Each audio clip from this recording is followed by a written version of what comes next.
Get this and get it straight. Crime is a sucker's road, and those who travel it wind up in the gutter, the prison, or the grave. This time, inside of 2 hours, a lavish mansion seethed with suspicion, a sealed cabin filled with gas, and an artist's retreat had a corpse on the floor. All because one man was too good-looking to be true to anyone. From the pen of Raymond Chandler, outstanding author of mystery, comes his most famous character and crime's most deadly enemy, as we present The Adventures of Philip Marlowe.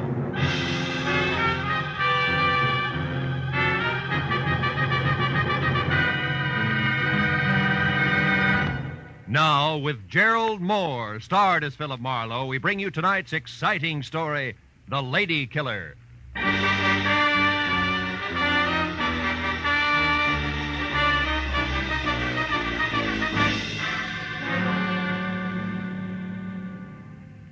The longer I sat in my office with my feet up on the desk and thought about it, the more convinced I became. Paul Niles was unquestionably the handsomest man I'd ever seen. He had a face that belonged on a Greek god, only his features were better, more finely chiseled. They looked as though they'd been molded out of alabaster from a blueprint by some inspired genius. And the classic side view he presented made the great profile show up like a bowl full of shredded wheat. In fact, the guy was much too good to be true in more ways than one, which had been my original impression of Niles when I'd first met him, just 2 hours ago at the corner of Sunset and Cahuenga, and at his insistence had driven him around the quieter streets of Hollywood in my car while he tried to hire me. He was scared stiff, but that was all he would admit to, and as he talked, I wondered what it would be like to have a face like that. Must become quite a problem. Women cluttering up your life. Marlowe, you're not listening to me. Unless you help me, I'm going to be killed. Soon, tomorrow, tonight, maybe in the next 10 minutes. I must have protection. From what? Who's after you? A girl. Her name is Nora Kirby. She's threatened my life, and now she's here in town. She actually intends to go through with it. I found out where she's staying. I went there to talk to her, but she was out. Why is killing you so important to her? Well, I don't even know for sure. It's something ridiculous. Nora Kirby obviously doesn't think so. Let's have it, Niles. Why? I can't tell you that. I see. Also, I suppose you don't want to take this to the police where it belongs, and you can't give me the reason for that either. Yes.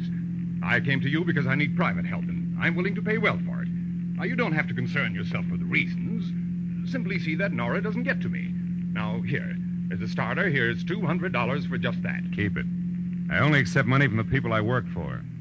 You mean you won't help me? I just want to know where I'm going before I start. Now, wait. You can get off here. Don't you understand? My life's in danger. I'm scared. Not enough to loosen your tongue any. Here, this is as far as I go. But tell me one thing first, just for laughs.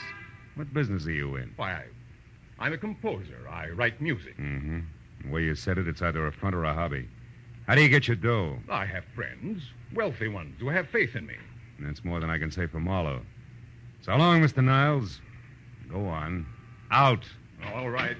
But here, at least take my card, and please call if you change your mind. I'm desperate, Marlowe. I'll pay you even more if you'll only... Goodbye, Mr. Niles.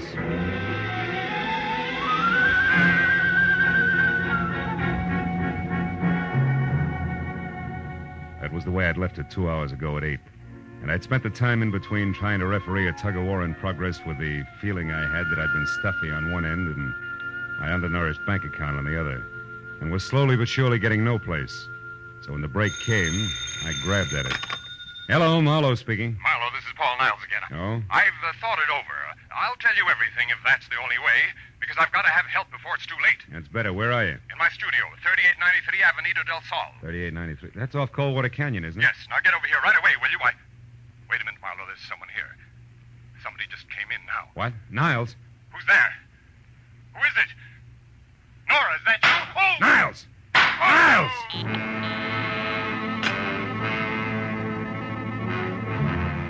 When Niles' phone went dead, I hung up, ran to my car, and was headed for Coldwater Canyon before I stopped to think of what I'd heard on the telephone could very easily have been bait for a patsy routine. Because I had nothing more to go on now than before except Niles' promise to tell all. That had got no further than gunshots. But I was already well on one easy way to find out, so I corkscrewed my way over the mountains to Avenida del Sol and followed it to number 3893, which was a straight-up driveway etched narrowly into the hill face that ended on a gravel shelf just big enough for the redwood and glass studio, a generous helping of imported jungle for landscaping in a circular parking space. As my headlights slashed across the tangle of overhanging trees in the center, they trapped the figure of a woman running. She stopped, crouched, and looked back into the glare like a cat does, then darted for the darkness again. But I caught her at the corner of the house. Just a minute, baby. Not so fast on the curves. Let me go. Let me go. Not until we've been properly introduced and had a chance to talk a lot of things over, Nora. Nora.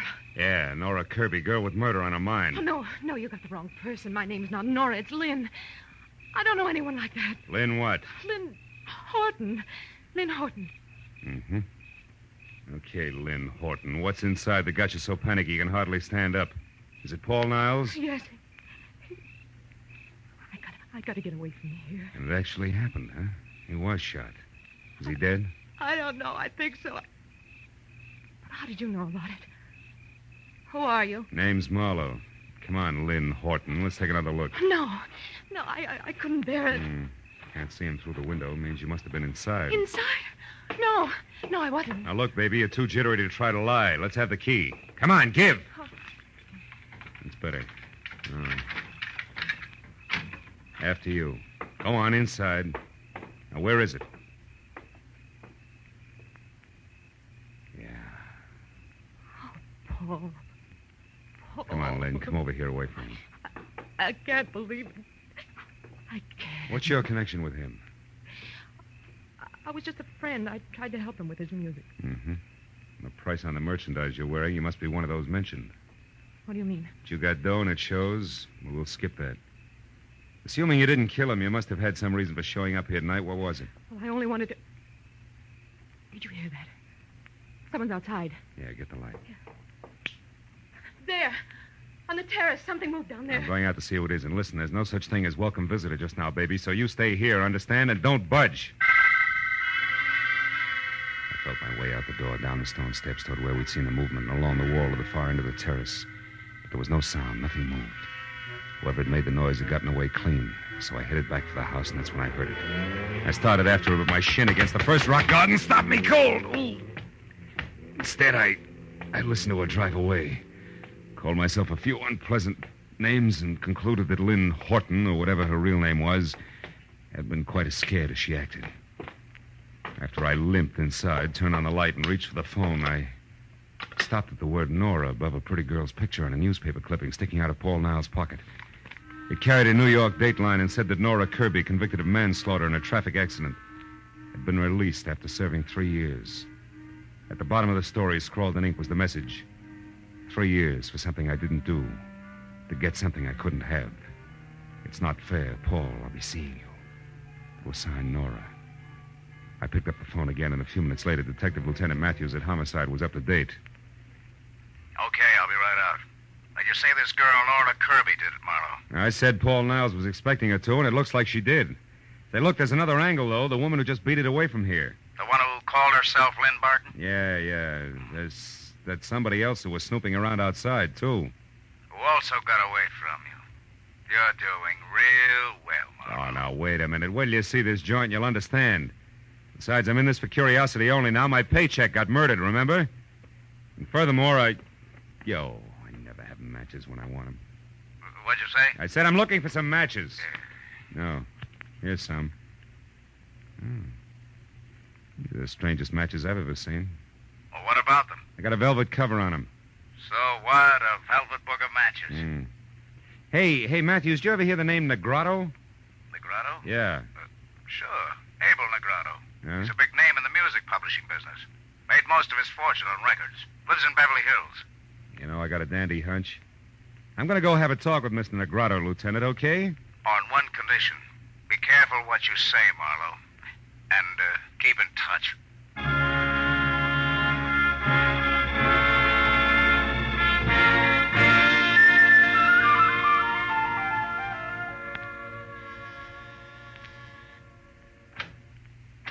Good evening. You aren't Mr. Negrotto, are you? No, I'm not. I'm Garrett Horton. Mr. Negrotto is busy. Horton? Yes. Something wrong with that? No. No, it's a more common name than I suspected, that's all. Will you tell Mr. Negrotto I'd like to see him for a few minutes on an urgent matter named Marlowe? Perhaps you didn't understand me. Mr. Negrotto and I are in the middle of a business conference. We can't be disturbed. No, you can't be disturbed. Well, No. look, Mr. Horton, a man was murdered tonight, and one trail leads from the co-op straight to this front door. Either Negrado talks to me here now or later at police headquarters. You decide. Well, if that's where you feel, come in. You an officer? Not exactly. I'm a private detective. I see. Well, follow me.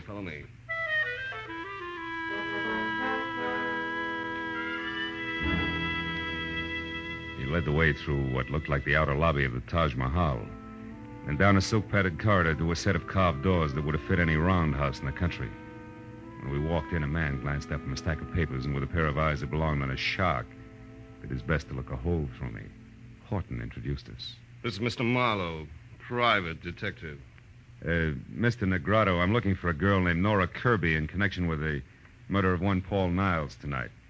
She either committed the murder or knows who did because she was there and saw it. And what exactly brings you to my house? Well, I found this book of matches near the door of the dead man's studio. I think it's yours. It is. Go on. Any idea how it got there? None whatever. And until you mentioned their names, I'd never heard of either Nora Kirby or Paul Niles. How about you, Mr. Horton? No, I'm afraid not. Oh, there's my wife. Oh? I'm sure you'll want to give her the third degree, too. Oh, just a moment. Lynn. Lynn, darling. Come in here, please. Lynn, this is Mr. Marlowe. How do you do, Mr. Marlowe? I'm glad to know you, I'm sure. Thanks. I'm pleased to meet you, Mrs. Negrado. Your brother and I have been trying to convince Marlowe here that we didn't commit murder tonight, but he thinks we did because he found this book of our matches near the corpse. Can you explain it, my dear? Why, no. I can't imagine. The man's name was Niles, Lynn. Paul Niles. Mean anything? No, nothing. How about Nora Kirby? I don't think I've ever heard the name before. Well, Marlowe, that would seem to take care of the book of matches. Not completely. It was found at the house of the dead man, remember? We've had hundreds of these made up and passed them out freely. I think you've taken up quite enough of our time with this absurd business, Marlowe. So now I'll ask you to leave. I'll show you out. Don't Marlowe. bother. Now listen, Negrado, and listen closely. I've been taking it easy so far, but somebody in this room is absolutely certain how those matches got out there. I know that for a fact. And I'm a private detective, don't forget. So if you suddenly remember something that needs talking over, I'll be in my office for 1 hour, but not one single minute longer. Good night, all.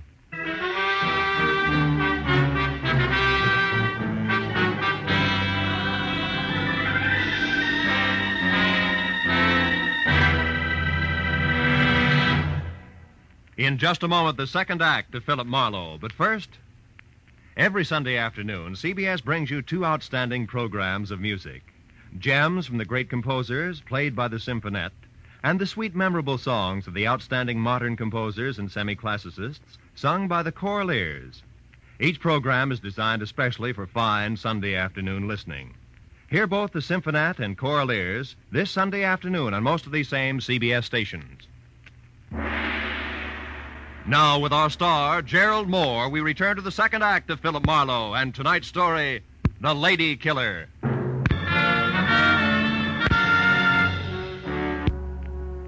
When I started back from my office on Cahuenga, I figured that there was an even chance that the double talk I'd left in my wake might stack up in the center of the Negrado living room floor like so much dynamite, which, if touched off by the book of matches, could cause an explosion that would jar loose a few facts about the lives and loves of the late Paul Niles.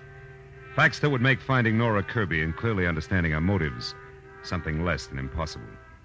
And 20 minutes later, when I was slouched behind my desk and listening to the staccato report of a pair of high heels clicking sharply toward my door, I had a hunch that my theory of violent detonation was not just wishful thinking. When the door opened without the formality of the knock, that hunch turned a sure thing because the visitor was the not-quite lady called Lynn. Mr. Marlowe, And before she could speak her piece, the phone rang, and sure thing graduated to cinch. It was another Negrado, the one named Abel. Marlowe, I suppose it's stupid of me to make this call, but frankly, your visit here has left me curious. You have a minute? Yeah, I think so. Hold a wire, will you? I need a light. Be with you in a second, Mrs. Negrado. All right, but what I have to say is important, Marlowe. So make it fast, will you? Just as fast as I can. I don't think your husband has much to say to me. Husband? Mm-hmm. That's Abel you're talking to? Yeah. Do you mind handing me those matches there? Thanks. Hello. Sorry to have kept you waiting, Mr. Negrado. I never seem to be able to hang on to matches. That's odd. You apparently did all right on that score tonight, Marlowe. Is that the reason for the call? More or less. Marlowe, you know as well as I do that servants, anyone who's ever been in my home, could have left those matches near the body of that Paul Niles. That's right, Mr. Negrado, anybody. Which also includes you, your wife, your brother-in-law, and others in the family I've still to meet. What's your point, please? I'm in a hurry. Very well. Marlowe, I called to find out if you're holding anything back from me. If this murder concerns the Negrados beyond the appearance of those matches. I can't say. Because there is something. Because I don't know. Anything else? No, there isn't. Yes, Marlowe, there is. Oh? To be honest, I admire the way you handle the situation. What's your address? I may have work for you soon. Tonight. Thanks, Mr. Negrado, but I don't think I'll be available. At least not till I get through with the job I'm on. Which is what? Handling dynamite while I play with books of matches. Good night, sir. What did he want, Marlowe? Among other things, an expressed desire to hire me. To do what? Report on you, I suppose. He didn't say. What makes you think that's what he wanted? Addition, Mrs. Negrado. A rich old husband, a beautiful but bored young wife, and an unemployed Adonis always add up the same way. Also, you were here in my office just about clinches things, not to mention your presence near the corpse, the key you used. And I've heard enough, Marlowe. Look, I didn't want to get mixed up with Paul. I couldn't help myself. I swear I couldn't. He was different, Marlowe. Handsome. More charm than I'd ever known in anyone. Yeah, a real lady killer, I know. What are you getting at? Just this. I'll pay you any price you name. Only don't tell Abel that I had anything to do with Niles. He's a jealous man, Marlowe. Insanely jealous. If he knew about us, he'd... Kill Mrs. Negrado? I don't know. Marlowe, what do you want? Right now, everything you know about Nora Kirby. But I've never heard of her before tonight. You're lying. No, I'm not. It's the truth. No. Now, what do you want? Nothing. Good night. You mean you won't say anything? Oh, Marlowe, I don't know how to thank you. Don't try. Also, don't get mixed up about me, baby. The fact that I won't blackmail you doesn't mean I don't like you. And the door, Mrs. Negrado, leave it open on your way out, will you? I'm expecting another visitor. No, my husband. No, just another man. The anchor man on a triumvirate I once left some dynamite with. I won't bother explaining that. Goodbye, Mrs. Negrado.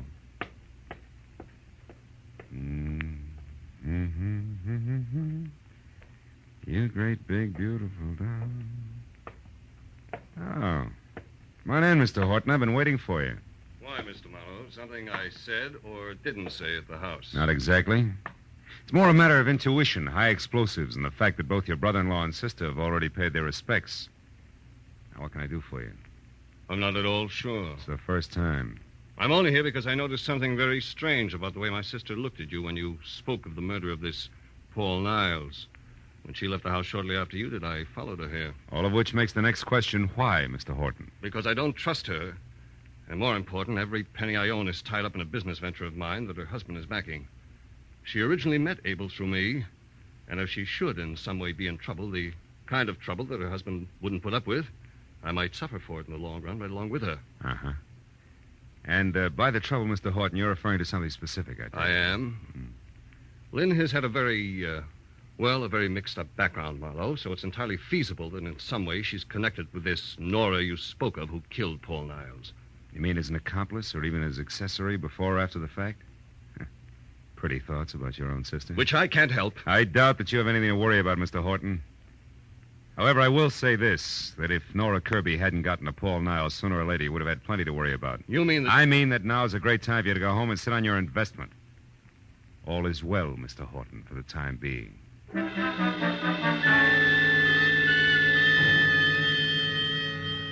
moment after Horton left the office, I came to the hollow conclusion that although my little bombshell had exploded on schedule, damages had been light and had jarred loose neither fact nor fancy about the late Paul Niles, and much less about the elusive Miss Nora Kirby. So my next move had to be a second trip to Avenida del Sol and a report to Detective Lieutenant Matthews, which is what I was about to do when it came from someplace outside, long and loud. I ran the length of the corridor outside my door, then belted down the single flight of stairs to the street where, in the half-light of a distant lamppost, I saw the shadowed figure of a girl slip behind my car, then dart toward a storefront nearby. I started after her and stopped at a noise behind me, which was a... Oh, mistake!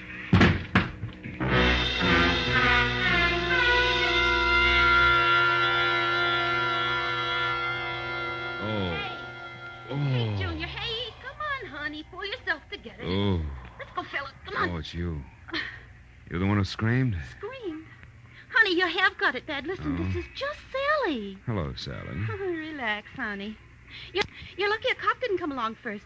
Being drunk is one thing. The DTs is something else, I know. Last year I was in the same shape, and it took me 3 months Now, to wait get... a minute. Hold it, will you? Look, I was slugged, not slipped a Mickey. Slug. Honest? Slugged, honest. If you don't mind giving me a hand, I'll get up. Ooh! Easy, honey. Oh, here, let me help you. Oh, I'm sorry. Oh. I figured you all wrong. Never thought you was slugged. Any idea who done it? No. Look, tell me, didn't you see anything? Before you found me, I mean? Uh-uh. Didn't hear a girl scream, see her run away? Nothing at all. Oh. Honey, you must have been out longer than you thought. Maybe... Hmm? Hey, look, this card here on the ground. Yeah? What's your name, honey? Philip Marlowe, why? Why, I tell you why. I'll tell you more than that. You know who slugged you, honey? A polite guy. A very polite guy who left this card. Yeah, engraved and all. Paul Niles. Know him? I used to. It won't work, Sweets. Niles gave me that card earlier tonight. Must have dropped it just now. Also, Niles is dead and you. And what? Back of that card there in pencil. Give me that, will you?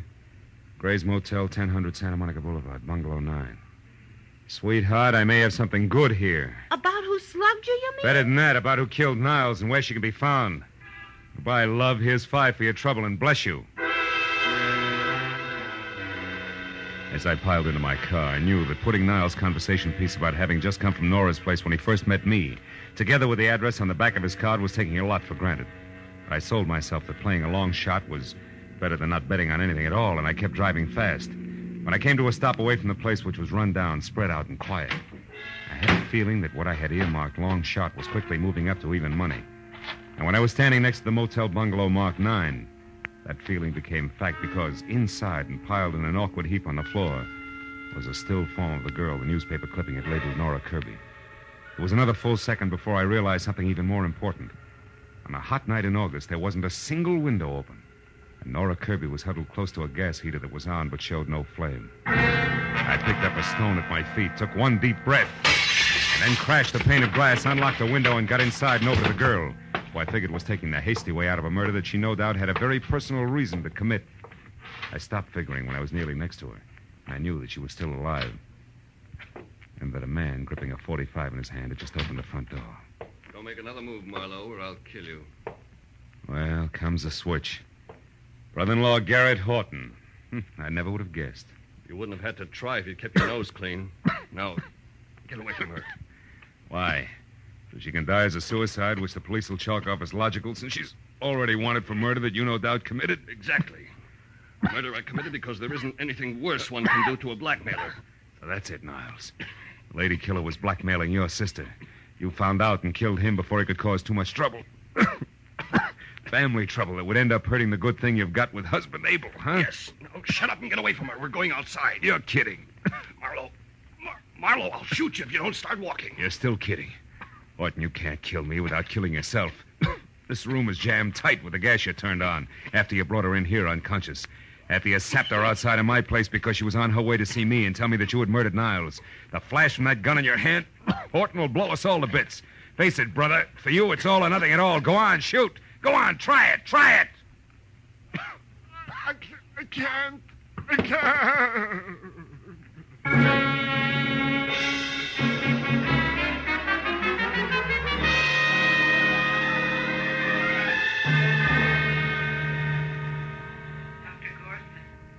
Dr. Gorson, please report to Ward You can 21. see Miss Kirby now, Mr. Marlowe. Dr. She's going to be all right, but hold her down to a few minutes, will you? All right, Doctor, just a few minutes. Hello, Nora. Been a long time getting together, huh? Yeah, but not through any fault of mine, Mr. Marlowe. I followed you from the moment you left Paul's place. But I wanted to see you alone, so I kept waiting for my chance. Which was canceled out when Horton spotted you after he left my office. You ought to learn to run faster, honey. You had to take time to knock me out, and still he caught up with you. So did you, I'm very glad to say. Even though you probably weren't trying to save me at the time, were you? Frankly, honey, until Horton stepped back into that bungalow to keep me from interfering with things, I figured you were it. That might have been Marlowe. If Paul hadn't been killed just before I got to him, at least I'd have hit him with something hard. I had motive, you know. Yeah, I read all about it. 3 years in prison for something you didn't do. But tell me, if Niles framed you and you knew it, why didn't you go to the police? He couldn't have been that irresistible. But he was, Marlowe. And more. As a matter of fact, he didn't frame me in the first place. It was my own idea. You see, Paul was driving the car when we had that accident 3 years ago. Not me. You switched places with him, huh? Mm-hmm. Why? He'd already had his license revoked for reckless driving. They'd have sent him away for 10 years at least, as against my 3. Believe it or not, at the time, I couldn't think of waiting that long for him. No? No, Marlowe? Hello, Matthews. We checked her story. It's true enough, even if it's the kind of thing we're not supposed to be able to understand. Of course.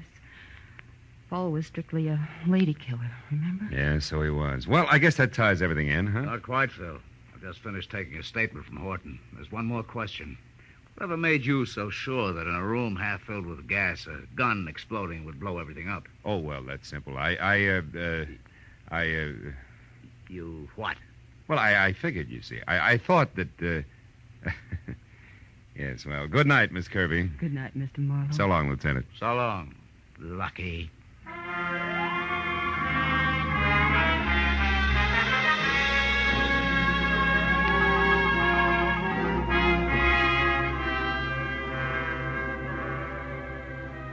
By the time I got back to the quiet of my apartment on Franklin, it was a little better than 2 in the a.m. As I sank into an easy chair without bothering to turn on the lights, I realized that for the moment I was tired. Tired of people. Their troubles, their petty little jealousies. Lady killer. What makes one man a lady killer and another... Oh, well. I lit a last cigarette, and I thought about the mountain of trouble a classic Grecian profile had built for Paul Niles. I stopped thinking when the flare of the match in my hand showed in a mirror opposite me. The mirror that also reflected the face of the guy holding the match. He was a long way from being an Adonis. In fact, he was slightly on the mud fence side. And at the moment, glad of it.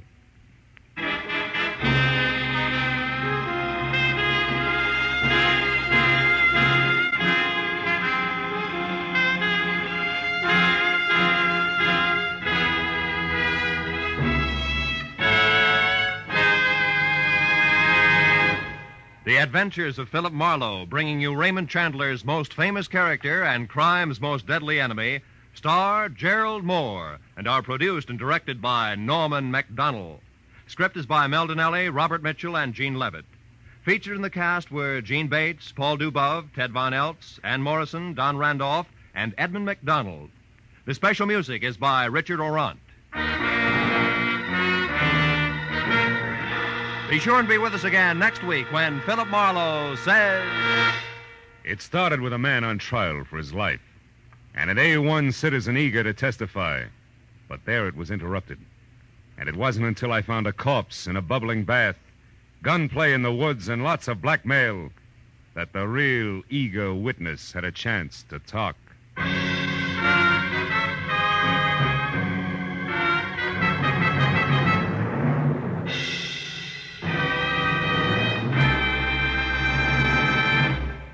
It will be New Orleans, city of romance and drama, which sends its detectives into action on gangbusters tonight.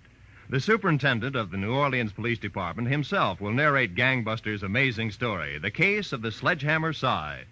You'll also find Basil Rathbone engaged in another of his exciting exotic mysteries. So be sure to hear them on most of these same CBS stations. Gangbusters and Basil Rathbone's newest mystery adventure. In fact, stay tuned right now for the Gangbusters program. Yes, it follows immediately on most of these same stations. This is Roy Rowan speaking. This is CBS, the Columbia Broadcasting System.